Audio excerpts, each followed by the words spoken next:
Hind voice में आपका स्वागत है। मैं हूं राम। बात करते हैं कल जो रशिया ने जंग शुरू की है, यूक्रेन पर हमले किए हैं, उसके लेकर दुनिया भर में तहलका मचा हुआ है। भारत समेत कई बड़े देशों पर इसका असर पड़ेगा क्योंकि हमारी सरकार चुनाव में बिजी है। 5 राज्यों के चुनाव चल रहे हैं, वहां पर वो बिजी है। ऐसे में जो हमारे देश के 20,000 से ज़्यादा छात्र यूक्रेन में मेडिकल की पढ़ाई करते हैं, उसके अलावा और कई सारी पढ़ाई के लिए यूक्रेन जाते हैं, उनकी ज़िंदगी पर किस तरह से खतरा मंडरा रहा है। कुछ लोग वापसी करने की कोशिश कर रहे हैं, कुछ लोग आ चुके हैं, लेकिन ज़्यादा तादाद में वहाँ पर भारतीय फंसे हुए हैं। काफ़ी दिनों से भारतीय दूतावास चेतावनी दे रहा था कि देश छोड़ दीजिए, लेकिन देश कैसे छोड़ें। 20-25 हज़ार का टिकट जब आपको 1 लाख रुपए में मिलने लगे, कोई नागरिक वहां से कैसे निकल पाएगा। घर वाले जैसे तैसे अपने बच्चों को वहां पर पढ़ने के लिए भेज रहे थे क्योंकि मेडिकल की पढ़ाई यहां इतनी महंगी है। इसी के चलते यूक्रेन की तरफ भारतीय छात्र जाते हैं मेडिकल की पढ़ाई के लिए, क्योंकि उन्हें पता है अपने देश में जहां 1 करोड़ रुपए खर्चा किसी भी MBBS की पढ़ाई के लिए खर्च किया जाता है, वहां पर यूक्रेन में इसकी मात्रा में बहुत कम पैसा लगता है और बच्चे अच्छा खासा करियर बना लेते हैं। वो अलग बात है कि वो आकर अपने देश में रहें या वहीं पर नौकरी करें। अब जैसे ये जंग शुरू हुई, वहाँ के बच्चों पर क्या बीत रही है, जिस तरह की तस्वीरें हमारे सामने आ रही है। हॉस्टल में बच्चे नमाज पढ़ रहे हैं, जो भी जिस धर्म के हैं उसके हिसाब से प्रे कर रहे हैं। लोगों के पास खाने की चीज़ें नहीं रही हैं, वो जैसे तैसे मैगी खाकर गुजारा कर रहे हैं, क्योंकि कई हॉस्टल से इस तरह की तस्वीरें हमारे सामने आ रही है जहाँ पर मैदा ख़त्म है, सब्जियाँ ख़त्म है, दूध ख़त्म है। वहाँ पर वो लोग सिर्फ मैगी खाकर गुजारा कर रहे हैं। भारतीय दूतावास ने पहले से चेतावनी दी थी कि देश छोड़ दीजिए, लेकिन 1 लाख रुपए की जब टिकट मिलने लगे तो भाई देश छोड़ने के बारे में कैसा कोई सोचे। जहाँ 20-25 हज़ार का टिकट था, वहाँ पर अब एयरलाइंस इतना ज़्यादा चार्ज कर रही हैं। तो कल जो कुछ घटित हुआ वहाँ पर, उस पर एक बार नज़र डालते हैं। तो कल गुरुवार के दिन जैसे ही रूस के राष्ट्रपति पुतिन ने हमले का आदेश दिया, 3 तरफ से यूक्रेन की तरफ रूस की सेना बढ़ने लगी और उत्तर पूर्वी के जो इलाके हैं यूक्रेन के, उसके जो शहर है, वहाँ पर हमले करने शुरू कर दिए। इस शुरुआती हमले में तकरीबन 137 लोग यूक्रेन के मारे जा चुके हैं, जो कि आम नागरिक बताए जा रहे हैं। अब इन आम नागरिकों में दूसरे देशों की संख्या, जो दूसरे देशों के लोग हैं, उनकी कितनी संख्या हो सकती है, इस बात की कोई पुष्टि नहीं है। लेकिन यूक्रेन में मार्शल लॉ लागू कर दिया गया, जिसके तहत 18 साल से लेकर 60 साल का व्यक्ति यूक्रेन नहीं छोड़ सकता, बिल्कुल प्रतिबंधित है।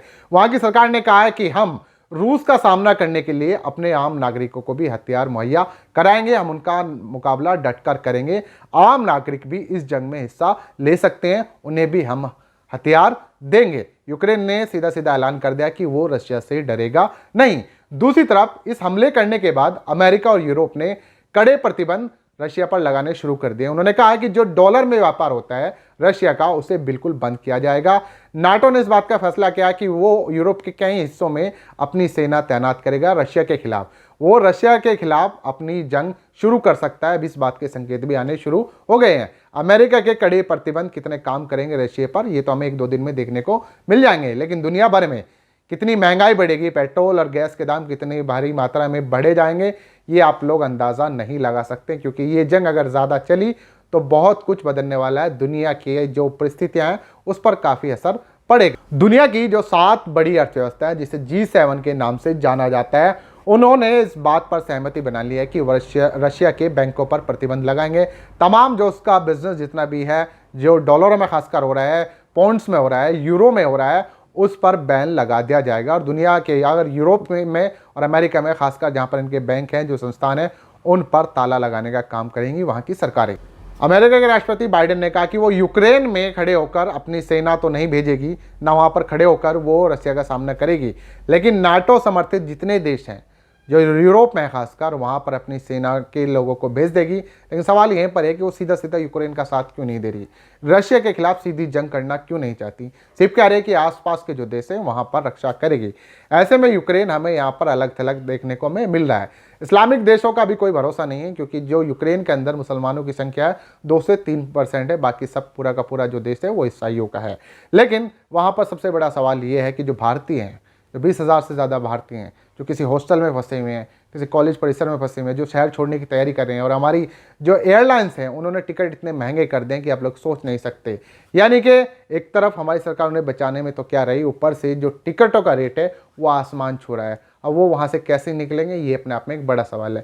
खैर, सरकार कोशिश कर रही है, देखते हैं कि वो कैसे वहाँ से वापस आ पाएंगे। कुछ लोगों ने लौटना पहले से शुरू कर दिया, खासकर उत्तर प्रदेश के इलाकों से लोग वहाँ पर मेडिकल की पढ़ाई करने के लिए जाते हैं, क्योंकि यहाँ के मुकाबले तकरीबन अगर यहाँ पर मेडिकल का खर्चा, एमबीबीएस का खर्चा 1 करोड़ पड़ रहा है, तो इसके मुकाबले वहाँ पर काफ़ी कम आता है। इसकी वजह से ही यहाँ के छात्र यूक्रेन की तरफ जाते हैं।